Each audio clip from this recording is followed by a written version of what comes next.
요셉김 선교사와 함께하는 상담 말씀 기도의 시간입니다. 라합, 이 기생 라합을 어떻게 생각하시나요?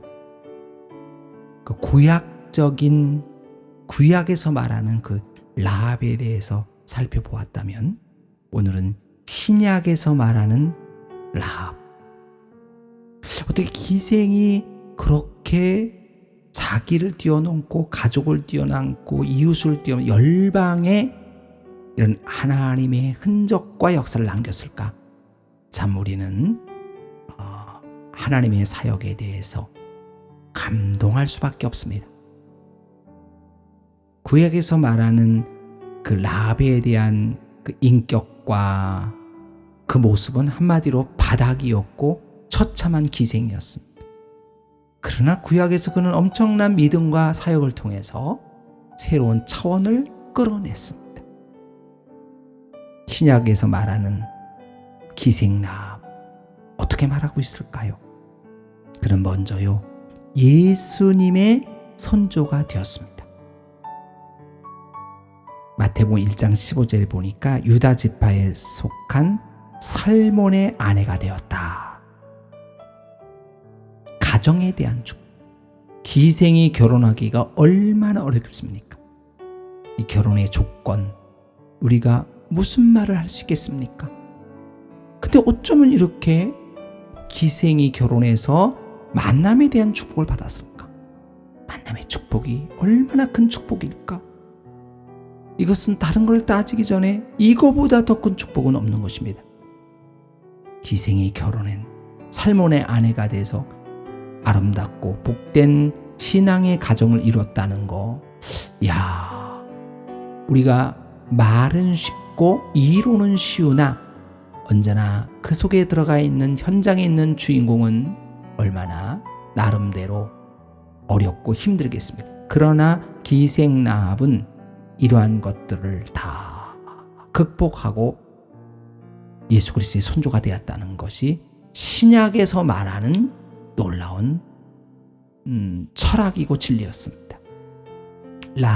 라합이 결혼해서 결국 보아스를 낳게 되죠. 이 보아스가 룻과 결혼해서 오벳을 낳게 되죠. 이 오벳이 결국 라합의 손자잖아요. 근데 오벳이 결혼해서 이새를 낳습니다. 라합의 증손자가 되는 거잖아요. 이새는 우리가 너무 잘 아는 다윗의 아버지란 말. 예수님이 이새의 줄기 육신으로는 다윗의 혈통에서 나셨다, 로마서 1장 3절에 말씀하셨는데, 결국 신약에서 말하는 기생 라합은 예수의 손조였고, 이렇게 그의 가문에 놀라운 축복이 있었다는 거. 와, 여러분 놀랍지 않습니까? 모든 것이 불가능했는데 모든 것을 가능케 하는 이런 놀라운 하나님의 섭리. 기생 라합을 칭찬하고 기생 라합이 위대하다는 말을 하는 것이 아닙니다. 하나님의 계획과 섭리와 하나님의 그림과 하나님의 철학과 하나님의 인도하심이 이렇게 위대하다는 거죠. 그는요, 신약 성경에서 기생 라합을 또 어떻게 증거해주고 있냐면 히브리서 11장 31절에 확증된 라합의 그 믿음에 대해서 말해주고 있어요.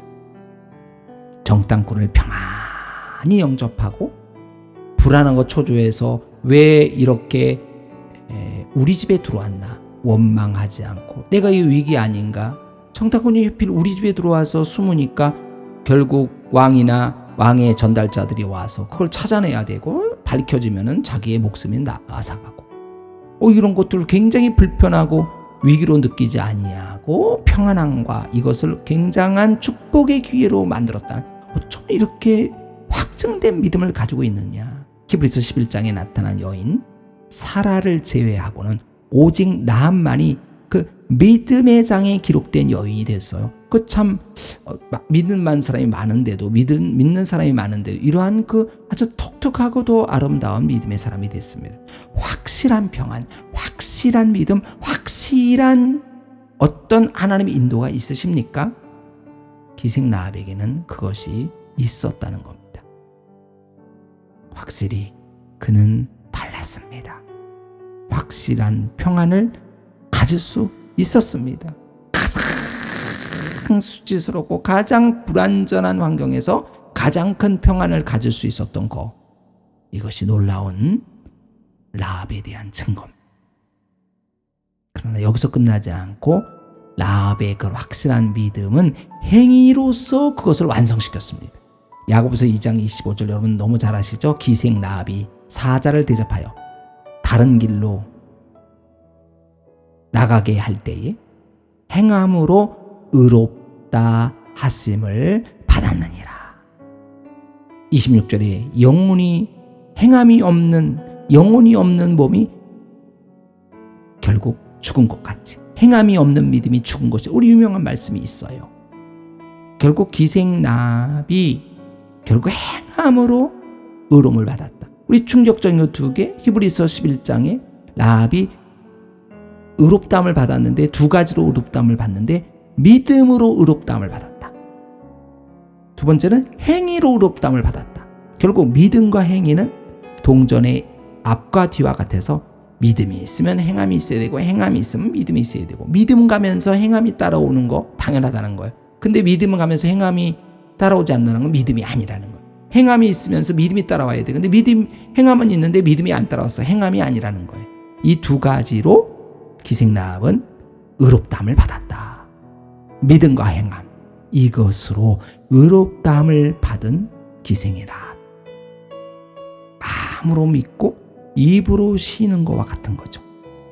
우리가 그 어려운 환경 속에서도 절대적인 그 믿음으로 의롭다함을 받고 행함으로 의롭다함을 받는데, 이 두 가지 하나가 결핍될 때는 아무것도 할 수 없다는 것을 보여주셨습니다.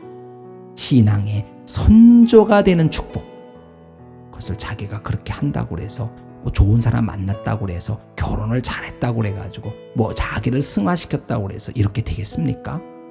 하나님의 놀라운 역사하심과 경륜과 섭리, 또 여기서 끝나지 아니하고 그는 어떤 믿음을 가졌는데 그 믿음으로 의롭다함을 받고 행함으로 의롭다함을 받았다. 놀라운 역사인 거죠. 어떻게 믿음도 이상한 믿음 가졌는데 어떻게 의롭다함을 받겠어요? 행함도 이상하게 행하는데 어떻게 의롭다함을 받겠어요? 하나님이 기뻐하시는, 하나님이 원하시는 믿음과 행함이 있었기에 그는 히브리서 11장에 기록되면서 놀라운 증거를 우리에게 보여주게 된 것입니다. 결국 확증된 라합의 믿음이 이렇게 발전됐다는 것을 보여주고, 믿음의 선조, 주님이 주시는 그 확실한 평안, 또 행함과 믿음으로 의롭게 되는 그의 신앙의 인격, 로마서 14장 23절에 믿음으로 쫓아하지 않는 모든 것이 죄라고 했는데, 결국 이것을 뛰어넘고 또 죄라는 것도 뛰어넘었을 뿐만 아니라 그것으로 결국 의롭다함을 장식할 수 있었던 기생 라합이 바로 신약에서 말하는 라합인 것입니다. 구약에서 말하는 라합을 우리는 지난주에 많은 분들과 함께 동감했습니다. 이 신약에서 말하는 기생 라합을 오늘도 이렇게 함께 동감하면서 정말 간단하지만 그 속에는 무한한 체험과 비밀과 믿음과 평안이 있었기 때문에 행할 수 있는 것들을, 그의 인격도, 그의 믿음도, 그의 요청도, 그의 증거도, 모든 것들이 다 주님의 것으로 승화가 되고, 그것이 다 확증된 믿음으로 승화가 되고, 그 믿음으로 의롭다함을 받고, 결국 그 믿음으로 영광을 나타낼 수 있는, 그리고 지금도 우리에게 이러한 믿음을 증거할 수 있는 귀한 여인이 된 것입니다. 우리는 늘 생각납니다. 아득한 나의 갈 길 다 가고 저 동산에서 편히 쉴 때 내 고생하는 모든 일들을 주께서 아시리. 빈들이나 사막에서 이 몸이 고날지라도 오 내 주 예수 날 사랑하사 날 지켜 주시리. 빈들이나 사막에서 이 몸이 고날지라도 오 내 주 예수 날 사랑하사 날 지켜주시리. 아득한 나의 갈 길 다가고 저 동산에서 변실 때 내 고생하는 모든 일들을 주께서 아시니 빈들이나 사막에서 이 몸이 고날지라도 오 내 주 예수 날 사랑하사 날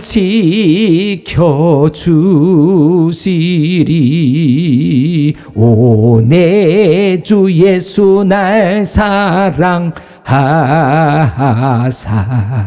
날 지켜주시리.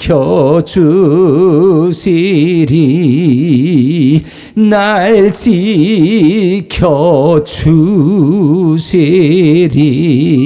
지켜주시리.